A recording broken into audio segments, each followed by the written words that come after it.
We have Bob in Connecticut, pronouns are he, him, Hello. and wants to talk about a connection between Asperger's, autism, and agnosticism. So welcome, Bob. Oh, okay. Hi, Bob. Hi.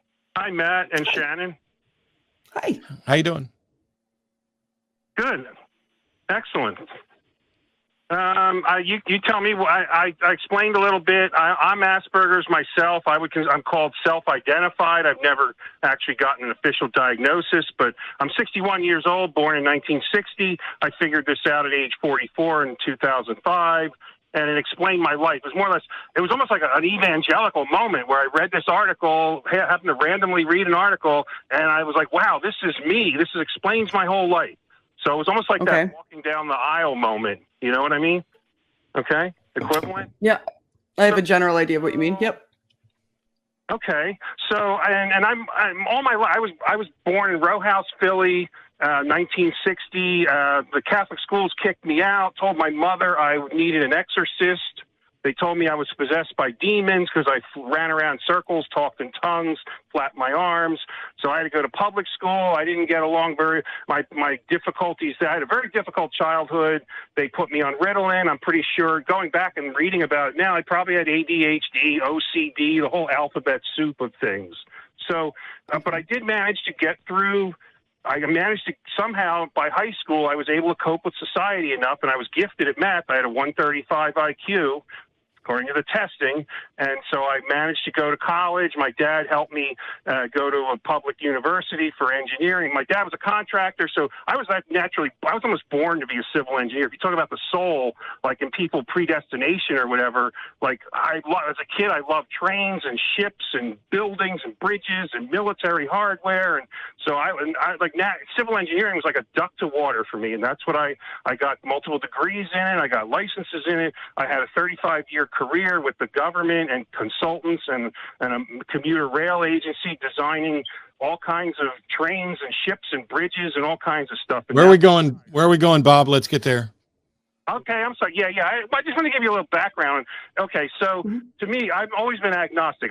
Even as I did the Holy Communion because I was only 8 years old and I had no choice. And then I didn't do for confirmation. By the time I was 12, I was like, this is a bunch of crap. No, I don't believe this. But I've always felt like, am I an atheist? I've always left my foot in the door. I'm an agnostic atheist. So there you go. And I guess I've known a bunch of other Asperger's people through my job in engineering, and most of us either don't care. We're not religious. We don't wear it on our sleeves. We're mostly either we go along with society just because we have a hard enough time fitting in. So might as well just go along with it. Or there's a few people, like Asperger's people, we always have specific interest in things. Like I said, the ships and trains. I've met a few who got interested in religion, and they become like super evangelical. Like they're just nuts. Like they're just over the top about it. So, and I just didn't know if you guys have ever encountered my kind of people like that or whatever.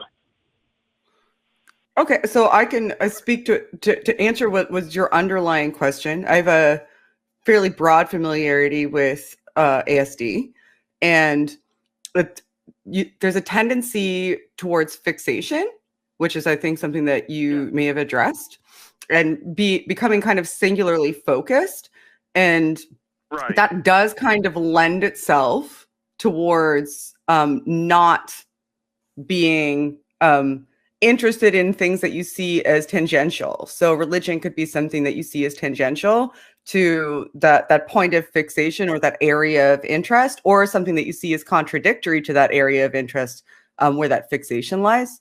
And as a result of that, it's seen as something that's, indifferent, like you're indifferent to it. It's not particularly relevant because you have these areas of interest that are focused. And that also kind of explains why somebody who does have the hyperfixation, who's on the autism spectrum, would become fixated on religion by the same token, because that focus is dedicated there.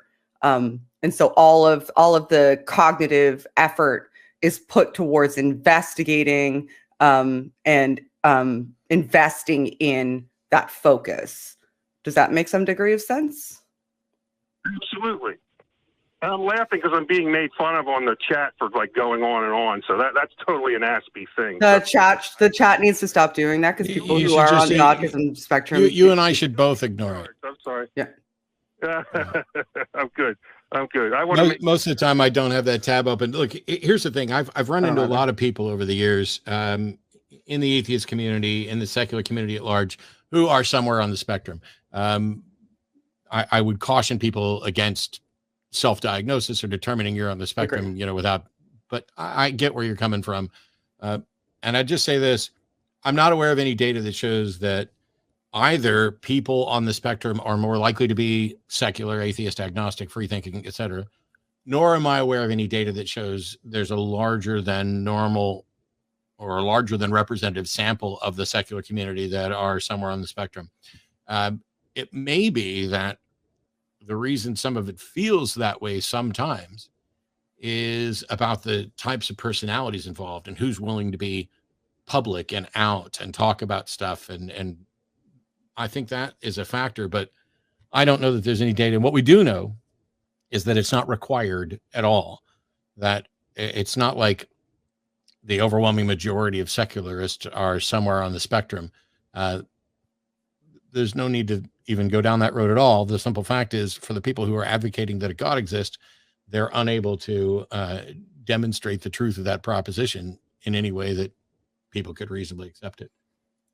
Could be a visibility thing as well, because in secular spaces, there's a higher degree of likelihood that there's going to be a more accepting environment and culture built around mental health acceptance that allows people the safety to be able to be more open. Whereas in a lot of religious spaces, undoubtedly and just demonstrably, mental health is either hijacked by the institutions in order to manipulate their masses, or it's something that is just not understood well enough or stigmatized so heavily that people aren't getting the appropriate diagnoses, or even if they do, they're not as open to talking about it because they suffer social repercussions.